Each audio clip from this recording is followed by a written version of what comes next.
가게사는 증시 각도기. 안녕하세요. 증시나 침판 안지원입니다. 네, 안녕하십니까. 각도기 각산준입니다. 뭐 역시 외국인들이 들어와야 시장이 올라. 네, 외국인들은 정확하네. 딱 핀셋처럼 찍어가지고 하니까 2016, 17, 18년 사이가 생각나는 장이었습니다. 그러게요. 오늘은 삼성전자가 혼자서 5.6% 올랐거든요. 네.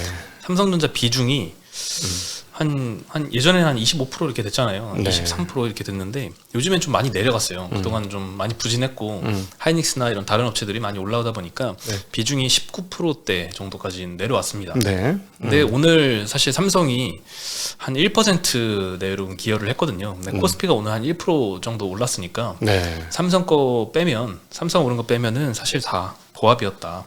코스닥도 오늘은 그냥 보합으로 끝났거든요. 네. 그래서 삼성전자와 일부 이제 반도체들이 같이 좀 많이 상승했잖아요. 그렇죠. 그런 거 고려하면 다른 것들은 좀 떨어진 것도 굉장히 좀 많았고요. 삼성전자 없었으면 오늘은 조금 소외되는 장면이 아니었을까. 17, 18년 장이 진짜 삼성전자, 하이닉스 안 갖고 있던 사람 개털된 장이었었거든요. 그렇죠. 그들만 올랐던 장이었기 때문에 그거에 대한 상기가 좀 필요한 시점이 아닌가 하는 생각이 좀 들고 ETF 하나도 안 오른 거 아세요? 어떤 ETF요? 반도체 ETF. 반도체 ETF가 하이닉스 비중이 너무 많아져가지고 근데 그 패시브 애들은 왜 그렇게 시가총액 기준으로 해야 되는 거 아니야? 웃긴 놈들이야. 그걸 패시브면 패시브답게 비중 조절을 해놔야지. 하이닉스가 거의 반반이에요. 삼성하고. 그러니까 1% 올랐어요. 오늘. 하이닉스 3% 빠지고 제가 5% 올렸잖아요. 그럼 원래 비중으로 따지면 3%쯤 올랐어야 되잖아. 하이닉스 3% 빠졌어도 얘가 5% 올랐으니까 1% 올랐어. 와. 그래요. 보통 이제 반도체 ETF들이 하이닉스 비중이 더 높잖아요. 아니 패시브가 웬만하면 무슨... 다 높아요. 근데 지금까지 좋았으니까 뭐 오늘 하루 정도는 뭐 이해하죠. 패시브가 포모에 빠지면 안 되지. 삼성 비중 높은 거 살려면 그냥 코덱스 200 같은 거 사면 되죠. 그러니까 이제 좀 뭐 약간 어처구니가 없었습니다. 그 부분은. 네. 네. 네. 오늘 전기전자가 제일 많이 올랐습니다. 네. 네. 그리고 종이 목재에서는 뭐 어제하고 뭐 마찬가지로 대형 포장이 정치 테마를 엮이면서 상한가 같고 네. 보험 섹터 저 PBR주들이 어제까지 좀 조정을 많이 이어가다가 오늘은 조금 반등을 했습니다. 그렇죠. 네, 보험주도 오늘 좀 상승을 했고요. 뭐 은행주, 뭐 일부 지주사들도 오늘은 좀 상승을 했습니다. 네. 철강금속과 화학 섹터가 제일 하락을 했는데요. 오늘은 이차전지가 좀 조정을 받은 날이었습니다. 네.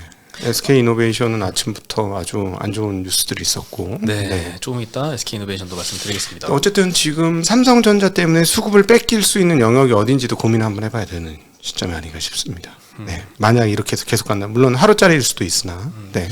삼성은 워낙 그동안에 이제 하이닉스에 비해서 상대적인 이제 멀티플 격차가 너무 많이 벌어졌었기 때문에 네. 오늘 툭 건드려준 것만으로도 많이 좀 갭이 축소가 되는 모습들이 좀 시도가 됐는데 네. 일단 젠스랑 CEO가 삼성의 HBM에 대해서 언급을 했습니다. 거의 엔비디아가 공식적으로 언급한 건 처음이 아닐까 싶은데 이때까지 뭐 삼성의 HBM이 엔비디아 납품을 뭐 추진한다, 납품에 뭐 성공했다 이런 류의 보도들은 좀 많이 있었잖아요. 한간이 네. 처음에는 그런 거에 좀 반응을 하다가 나중에는 아무도 안 믿었는데 양치손이 됐죠. 네, 이제는 젠스랑 CEO가 직접 언급을 했습니다. 네. 삼성 HBM을 테스트 중이다. 그리고 그 기대가 크다라고 하면서 이때까지 조금 HBM을 완전히 안 믿었었는데 조금 믿기 시작하는 것 같아요. 네. GTC 2024 행사의 둘째 날 간담회 때 있었던 일인데요. 삼성의 HBM을 사용하고 있느냐라는 질문에 사용하고 있지 않지만 테스트 중이다라고 답변을 했고요. HBM 기술이 매우 어려운 기술이라고 또 칭찬도 했습니다. 네. 삼성, 하이닉스 모두 지켜 세우기도 했고 삼성에 대해서도 매우 비범한 기업이다 이렇게 평가도 했습니다. 아마 젠스랑 CEO의 팬들이 굉장히 많아졌잖아요. 야, 참 격세지감이네. 지금 한 시기를 5년 전으로만 돌려도 참 저런 얘기했으면 열심히 하는 삼성을 저 회사가 평가해 이런 얘기를 들었을 수도 있어요. 그렇죠. 네, 참 뭐 격세지감. 삼성보다 큰 회사잖아요. 네, 참 훨씬 큰 회사죠. 네. 네, 그 매출 테이블로 보면 매출 테이블 올해 외에는 그 한 번도 이긴 적이 없을 거거든. 근데 참, 네, 재미난 세상입니다. 네. 네. 그리고 이제 JP 모건에서 몇 가지 코멘트를 했는데 삼성전자가 올해 HBM의 영업이익률이 40% 이상 나올 거다 전망을 했습니다. 네. 수율이 높아진다면 뭐 이거보다 더 나올 가능성도 있다라고 하고요. 일반 D램의 ASP도 기존 전망 대비 최근에 더 강해지고 있는데 연말까지 보면 D램 마진이 HBM보다도 더 높아질 가능성도 있다라고 코멘트를 했습니다. 사실 이게 엄청나게 큰 뉴스죠. 그렇죠. 엄청 큰 뉴스입니다 이게. 네. 네. 뭐 일반 D램 마진이 이렇게 많이 높아지면 사실 HBM 조금 못하는 거는 이제 숫자로 덮어버릴 수도 있는 상황이고 덮죠. 규모가 차이가 많이 나기 때문에. 네, 그리고 밸류에이션 격차에 대해서도 이야기를 했는데 과거 10년 동안은 이제 하이닉스하고 이 밸류에이션 갭이 한 5% 정도 할인율이 적용이 받았는데 지금 36%까지 벌어졌다고 합니다. 네. 그래서 이렇게 극대화된 상황은 좀 부당하다라고 언급을 했고 시장이 핵심 상품인 D램과 낸드 사업부의 수익력을 좀 과소평가하고 있다. 그리고 중장기적으로는 HBM 분야에서도 따라잡을 네. 것이다라고 코멘트를 했고요. 네. 밸류에이션 할인폭이 축소되려면 어떤 요건들이 필요한가에 대해서도 전제 조건은 일단 HBM 사업에서 좀 진전이 있어야 되고 또 하나는 하이닉스와 D램 마진 격차가 좀 축소가 돼야 되는데 아까 말씀드렸다시피 연말부터는 D램 마진이 HBM과 비슷하거나 좀 높아질 것이다라고 전망을 했기 때문에 네. 시장이 보는 시각이 이제 AI 쪽에서 메모리 사이클 회복 쪽으로 이렇게 좀 시각이 돌아간다면 당연히 삼성전자 주가에도 좀 긍정적이다라고 코멘트를 하고 있습니다. 저희가 2월 수출 실적 보면서 했던 얘기가 이런 얘기입니다. 이 얘기예요. 근데 그렇죠. 우리도 양치기 소년인가 우리가 얘기할 때 아무 반응이 없던데. 젠스랑이 이야기해줘야죠. JP 모건하고 JP 모건 정도는 이야기해줘야죠. 우리는 언제 JP 저건이라도 아무리 얘기해도 소용이 없던데 우리는. 네. 네. 그렇죠. 근데 그동안 이제 시장이 이렇게 음. AI 묻은 회사만 좀 집중을 하고 나머지는 다 네. 무시를 했는데 그 젠스랑이 이렇게 툭 건드려 주니까 시야가 저쪽에서 여기 그러니까 그러면서 여기 이렇게 보는 것 같아요. 디램까지 뚜껑이 열렸어. 네. 네. 지금 물론 근데 오늘 하루짜리라서 며칠 더 봐야 되죠. 그렇죠. 네. 네. 그리고 경계현 삼성전자 사장이 또 여러 가지 이야기도 했습니다. 오늘 정기 주총도 있었어요. 삼성전자에. 네. 정기 주총날 이렇게 주가가 급등해가지고 아마 주주들은 좀 기분이 좋지 않을까 싶은데 네. 연말에 그 LLM용 AI 칩인 마하 1을 출시할 예정이다라고 코멘트를 했습니다. 네. 이게 주주와의 대화에서 이야기를 한 건데요. LLM을 지원하는 첫 AI 칩이고요. 이 트랜스포머 모델에 적합하게 디자인되어 있고 메모리와 GPU 사이에 바틀렉을 8분의 1로 줄였고 8배의 파워 효율을 갖게 하는 게 목표다라고 했습니다. 일반 D램 관련된 언급도 이제 경계현 사장이 했는데 올해 DS 부분 이 반도체 쪽 매출은 22년 수준으로 회복할 것이고 GAA 3나노 공정으로 AP 양산을 올해 시작을 하는데 내년에는 2나노 양산을 준비할 계획이다라고 네. 했습니다. 뭐 어느 정도 다 알고 있는 뭐 코멘트긴 하지만 그래도 시장이 삼성의 젠슨왕 CEO의 발언으로 삼성전자에 이렇게 시야가 집중이 돼 있는 와중에 이런 이야기도 하니까 네. 파운드리도 좀 기대해 볼 만하겠다 하면서 뭐 디자인 하우스도 오늘 주가가 좀 많이 올랐고요. 일반 D램에도 주목을 하니까 뭐 전공정도 네. 올랐고 전공전 많이 올랐습니다. 네. 오히려 삼성전자보다 전공전 더 올랐죠. 네. 그렇습니다. 네. 네. 그리고 DS투자증권에서도 이번에 GTC 행사에 대해서 좀 좋게 평가를 했는데 TAM 확장을 고려하면 멀티플 추가 상향이 가능하다. TAM이라고 하는 거는 총 타겟 가능한 시장 규모를 이야기하거든요. GTC 행사에서 엔비디아가 이 AI GPU를 구매한 실제 고객 사례를 보여줬습니다. 그래서 예를 들면 뭐 현대중공업이 이 선박 디자인에 엔비디아의 옴니버스를 활용하는 이런 사진도 좀 보여주고 했는데 이렇게 AI를 활용하면 다른 사업부에서도 생산성이 증가하고 사업성이 확대가 되기 때문에 향후 고객들의 투자가 지속될 것이다라는 것을 좀 입증을 한 셈이죠. 네. 그래서 이거는 이제 AI GPU의 TAM을 AI 컴퓨팅 시장뿐만 아니라 다른 기타 산업까지 확장하게 함으로써 멀티플 상향 요인을 제공했다라고 코멘트를 했습니다. 네. 맞는 이야기인 것 같아요. 그리고 B100 요 양산 일정을 4분기였는데 3분기로 앞당겼습니다. 그러면서 앞당겼으니 HBM3E 요거 수요 추정치도 좀 상향을 시켰고요. 네. HBM3E는 근데 이제 하이닉스가 2분기에 양산을 하겠다고 했으니까 2분기에는 하이닉스만 양산 가능하고 삼성전자와 마이크론은 한 연말쯤에 양산이 가능할 거다라고 네. 보고 있습니다. 네. 그리고 동진세미캠이라는 회사가 이제 텍사스 반도체 혁신 컨소시엄 집행위원회에 참여를 했다는 소식도 있었습니다. 텍사스주가 이제 만든 집행위원회인데요. 이 우리나라에서는 삼성전자와 동진세미캠만 참여를 했다고 하고 해외에서는 뭐 텍사스 인스트루먼트, 도쿄 일렉트론, 델 이런 회사들이 좀 참여를 했다고 합니다. 동진세미캠도 지금 삼성 파운드리 따라서 미국에 공장을 건설 중입니다. 네. 공장 킬린시에 2개 짓고 있는데 2분기에 완공 목표를 하고 있고요. 당연히 이제 삼성 그 파운드리 팹에 오스틴이나 테일러 팹에도 납품을 하겠지만 그 이외 해외 고객사도 좀 납품할 걸로 예상이 되고요. 텍사스 주에서 연방 정부가 주는 지원금 빼고 텍사스 주에서 따로 보조금도 준다고 합니다. 네. 별도로 한 7억 달러 정도, 하나로 한 1조 원 정도 금액을 집행할 걸로 예상이 되고요. 삼성전자도 사실 칩스법에 따라서 세액공제로 이 테일러 팹에서 투자한 금액이 한 35% 정도인 60억 달러, 약 한화로 8조 원 정도를 혜택을 받을 걸로 좀 예상은 되는 상황입니다. 네, 보조금 또 많이 줘야지 또 많이 쓰죠, 미국에서. 아 근데 뭐 저렇게 하면 또 뭐 중국에 투자한 건 안 되고 또 이럴까봐 뭐 조건값이 많이 달릴까봐 그건 또 걱정이네요. 네. 글쎄요. 근데 TSMC는 되게 부정적이더라고. 미국에 나간 거에 대해 아니 얘들이 우리 마음대로 안 돌아간다. 야근하기 싫어하고 그런 것들. 결국 실패할 거다 이렇게 얘기하던데. 그 저기 모리스 창은 미국에서의 그 공장들이 그렇게까지 얘기하더라고요. 네. 네, 그리고 오늘 그 S&P에서 SK이노베이션 신용 등급을 하향을 시켰습니다. 트리플 B 마이너스에서 더블 B 플러스로 한 단계 이제 하향을 시켰는데 더블 B 플러스면은 이거는 거의 뭐 투자 못하는 채권 등급이잖아요. 투기 등급 바로 직전이죠? 아니, 투기 등급이죠. 투기 등급 제일 등급이죠. 위쪽이구나. 네, 원래도 투기 등급이었는데 네. 이거 더블 B면 좀 그렇습니다. 진짜 좀 그런 신용 등급인데 왜 이렇게 떨어뜨렸냐? 전기차 배터리 수요 둔화 그리고 대규모 캐펙스 부담 요 두 가지가 좀 핵심 이유인 것 같습니다. 네. 이 에비타 대비해서 차입금 규모가 좀 과도하다라고 하는데 네. 조정 차입금 규모가 22년에 19조 원, 23년에 23조 원, 25년도까지 가면 28조 원까지 네. 차입금이 계속 늘어날 걸로 예상이 됩니다. 네. 캐펙스도 당연히 이제 많이 필요하니까 이렇게 차입금 규모가 늘어나는 건데요. 캐펙스 계획은 24년도에 9조 원, 25년도에는 6조 원 예상이 됩니다. 근데 연간 영업 현금 흐름이 24년도에 3.5조 원, 25년도에 4조 원 정도 예상이 되거든요. 그러니까 영업 현금 흐름으로 들어오는 것보다 캐펙스를 훨씬 많이 지출을 해야 되니까 그에 따라서 차입금도 당연히 늘어나게 되고 영업 네. 현금 흐름이 커야지 차입금을 좀 상환하면서 사업이 지속될 텐데 네. 차입금 규모가 너무 과도하다 보니까 이자 부담도 세질 거고 그럼 재무적인 안정성이 떨어져서 이렇게 신용 등급 하향을 한 것 같습니다. 그거 치고는 전기 배터리 업체들 너무 좋지 않아요? 뭐가요? 주가가? 주가가. 네. 제가 보기엔 좋아요.